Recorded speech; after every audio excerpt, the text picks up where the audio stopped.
बिस्मिल्लाहिर्रहमानिर्रहीम अस्सलाम वालेकुम। मैं हूं आपका मेज़बान साजिद गुंदल। आज 25 अक्टूबर है साल 2020।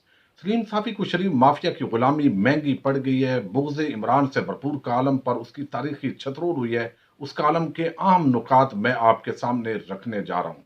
आपको इल्म है कि सलीम साफ़ी का ताल्लुक भी तबका मलामतिया के ग्रोह से है, जो हमेशा ये समझते हैं कि इमरान खान जब रोज़ाना उठे तो वो हमसे आकर इजाज़त तलब करे कि आज के दिन के मेरे मामूलात क्या होंगे, मैंने किस तरीके से हुकूमत करनी है, अपोजिशन से ताल्लुकात कैसे रखने हैं, इदारों के साथ ताल्लुकात कैसे रखने हैं, किस वक्त मुझे सोना चाहिए, बैठना चाहिए। अगर ये मामलात वो इन तबका मलामतिया के सहाफ़ियों से नहीं पूछते तो इसका मतलब है इमरान खान की हुकूमत नाकाम है, मईशत भी फेल है। मुल्क के तमाम जो मसाइल हैं, अब तक 70 साल उसकी जड़ बेसिकली इमरान खान है। चूंकि हुकूमत बड़े अच्छे तरीके से नून लीग, पीपल्स पार्टी और पहले भी चलती जा रही थी, लेकिन जब से इमरान खान आए हैं उसके बाद ये मामलात सारे खराब होना शुरू हो गए। और अगर मजीद 3 साल ये हुकूमत निकालती है तो इसका मतलब है पाकिस्तान नहीं बचेगा।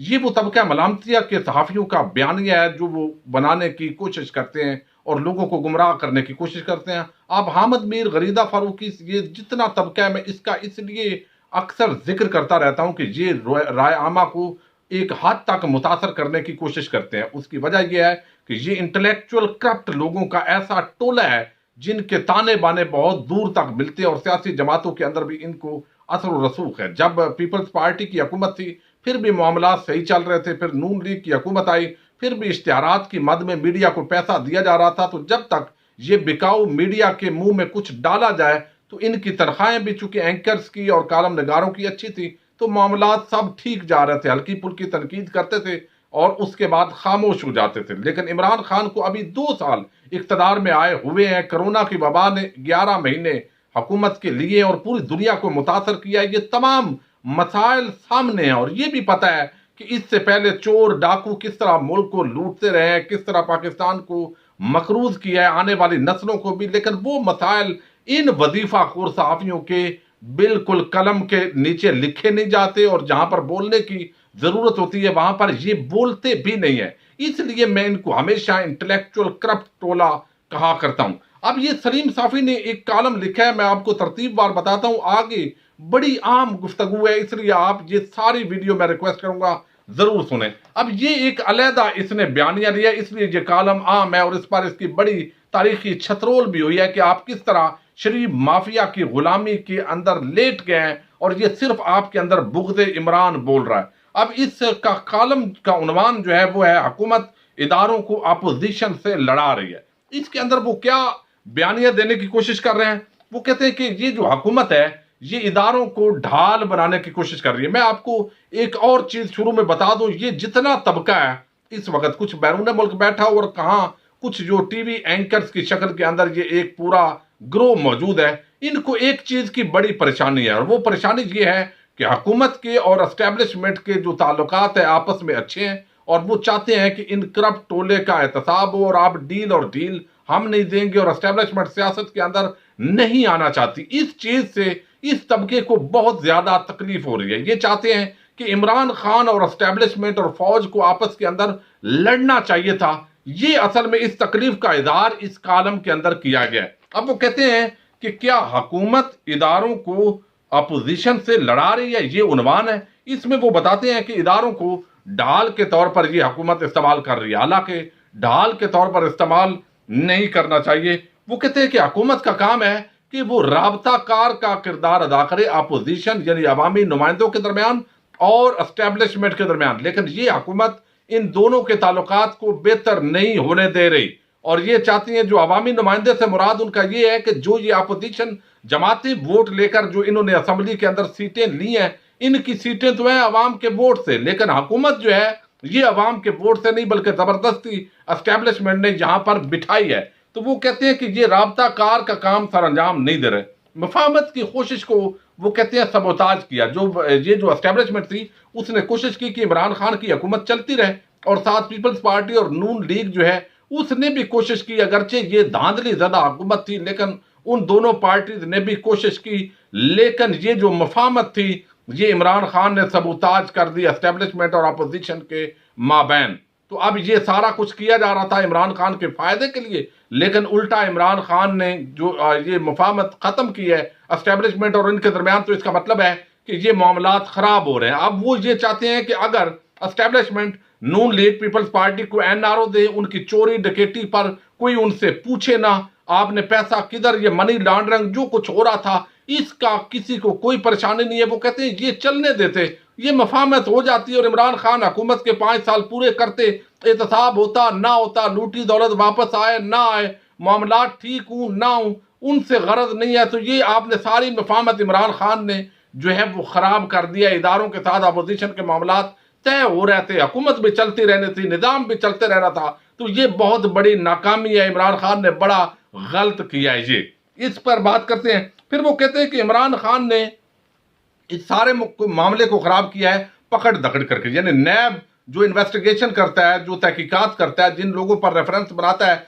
ये बेसिकली नैब नहीं बना रहा बल्कि ये इमरान खान बना रहे हैं। और जबकि अपोजिशन जो जमाते हैं, नून लीग पीपल्स पार्टी समझती है कि ये एस्टेब्लिशमेंट करवा रही है, लेकिन सलीम साफी जो है वो कहते हैं कि ये सब कुछ इमरान खान करा रहा है। फिर वो कहते हैं कि इस पर एक और बड़ा काम जो है वो ये किया है कि जनाब ये महंगाई जो जीडीपी की ग्रोथ है, जो सारे मामलात है, बेरोजगारी, ये इस वजह से है कि ये हुकूमत जो है वो इमरान खान की आई है, इसलिए सारे फसाद की जो जड़ है वो यही है। वो कहते हैं कि फिर ये किया कि आर्मी चीफ की एक्सटेंशन के मामले पर बहुत ज्यादा खेला गया। एक तो अपने बंदे के जरिए, ब्यूरोक्रेट के जरिए कोई ऐसी मुतनादिया शिकें डाली गई जिस पर रौला पड़ा, और उसके बाद फिर अपोजिशन और जो फौज है उसको आमने सामने करने की कोशिश की गई, लेकिन फिर भी मामलात नहीं बढ़े। पीपल्स पार्टी नून लीग ने आर्मी चीफ की एक्सटेंशन में वोट दे दिया, तो बाद इमरान खान ने अपने एक वजीर को बूट देकर एक टॉक शो में भेज दिया और उसने जाकर बूट सामने रख दिया, यानी फैसल वावडा की तरफ इशारा है। तो उस पर मजीद जो है वो हालात खराब होने लगे। अपोजिशन जमातें फिर बरसरे पैकार हुई, मैदान में आ गई। अब ये आप सोचिए कि कोई कॉमन सेंस की बात है कि इमरान खान अपने वजीर को बूट दे और कहे जाकर आप जो है ये बूट सामने रख देना है। भाई ये जो टॉक शोज के अंदर जा रहे होते हैं, वजीर आज़म इतना वेला और फारग नहीं होता, वो अपने तौर पर कोई अगर एक्ट करता है तो वो इस तरह का करता है। तो अब ये सारी चीजें वो कहते हैं इसलिए खराब हो गई। अब इसके साथ कश्मीर का सौदा हो गया, ये भी बयानिया, और ताल्लुकात खराब हो गए। हालांकि इमरान खान के आते हुए जो ताल्लुकात हैं, सफारती ताल्लुकात दुनिया के अंदर अच्छे हुए हैं, और इसको इंटरनेशनल जो जर्नल है वो भी लिख रहे हैं, इस पर बहुत सारे इदारे लिखे गए हैं, बहुत सारे आर्टिकल्स के अंदर बैन अवी जो दानिशवर है उन्होंने लिखा कि इमरान खान की हुकूमत आने के बाद दुनिया के साथ पाकिस्तान के सफारती ताल्लुकात के अंदर बेहतरी आई है। लेकिन सलीम साफी कहते हैं नहीं, इसके अंदर बड़े बलंडर मारे हैं और ये बड़ी खराबी वाकई हुई है। साथ वो कहते हैं कि इस पर जो आर्मी चीफ का मामला भी हो गया, बूट भी ले गए। फिर एक और चालाकी इस हुकूमत ने की है कि शहजाद अकबर और फरोग नसीम, ये दो अफराद रख दिए हैं जो अपोजिशन और नैब के मामलात को देख रहे हैं, और ये भी बड़ी चालाकी की है चूंकि ये बंदे इमरान खान के नहीं किसी और के हैं, यानी ये उनका इशारा है कि एस्टेब्लिशमेंट के बंदे हैं। तो अब जो इनको पर तनकीद करेगा या इन पर समझेंगे अपोजिशन, तो इसका मतलब होगा कि वो किसी और पर तनकीद कर रहा है। तो ये भी बड़ा एक अच्छा काम किया है। यानी ये बंदे जो दो रखे हैं इमरान खान ने, ये सलीम साफी से मशवरा नहीं किया। हामिद मीर और गरीदा फरूकी से अगर मशवरा करते तो वो बंदे कोई और होते। अब इनके चूंकि मशवरे के बगैर ये इमरान खान ने रख लिए हैं, तो ये रखना भी उसका जुर्म बन गया है। ये भी जुर्म है कि उसने क्यों रखे हैं। ये बड़ी अजीब किस्म की एक दानश्वरी इस मार्केट के अंदर आ गई है, और ऐसे झूठ जो है वो सरेआम बोलते हैं कि कोई उसका सारा और पांव नहीं होता। साथ ही वो कहते हैं कि अपोजिशन के खिलाफ जो अमूर नैब कर रही है, और वो फरग नसीम और इनको रखने के बाद मामलात और ज्यादा बिगड़ गए हैं। इस तरह के वो कहते हैं पीपल्स पार्टी नून लीग, अगर इनकी चोरी डकैती पर इनको ना पूछा जाता, मफाहमत अच्छी चल रही थी, शहबाज शरीफ को केसेस में ना पकड़ा जाता, तो नून लीग भी उसी बयानिए पर जा रही थी, तो इतनी बड़ी ये जो अभी तहरीक चली है ये ना चलती, हुकूमत के लिए मुश्किलात ना होती। तो पूरी जो कोशिश है वो कहते हैं कि हुकूमत की कारकर्दगी अच्छी नहीं है, तो वो चाहती है कि ये जो इदारे हैं और अपोजिशन ये दोनों आपस में लड़ते रहें और पीटीआई के बगैर उनके पास कोई चॉइस ना बचे। तो ये बेसिकली हुकूमत की गेम है कि वो अपोजिशन और फौज को आपस में लड़ा रही है। लेकिन इतनी बेशर्मी की इंतहा है कि एक शख्स नवाज शरीफ